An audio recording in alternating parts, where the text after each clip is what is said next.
ភាគីកម្ពុជាថៃយល់ព្រមបត់ឈប់បាញ់ជាបន្ទាន់ម៉ោង 12:00 ថ្ងៃត្រង់កងទ័ព 18 នាក់នឹងដោះលែងក្នុងរយៈពេល 72 ម៉ោង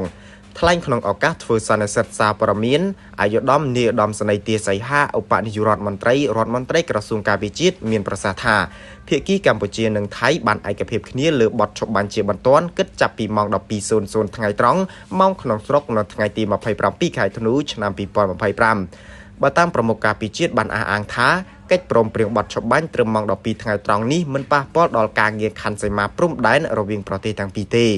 អាយុដំក៏បានបញ្ជាក់ដែរថាក្រោយបត់ឈប់បាញ់បានចូលជាធរមានក្នុងរយៈពេល 72 ម៉ោងភាគីថៃនឹងដោះលែងវីរៈកងទ័ពកម្ពុជា 18 រូបវិញ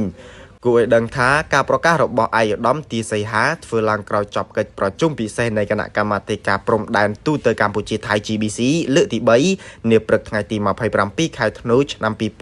2025 នៅច្រកអន្តរជាតិព្រំផាកាតខេត្តប៉ៃលិននៃប្រទេសកម្ពុជានិងខេត្តចន្ទបុរីនៃប្រទេសថៃ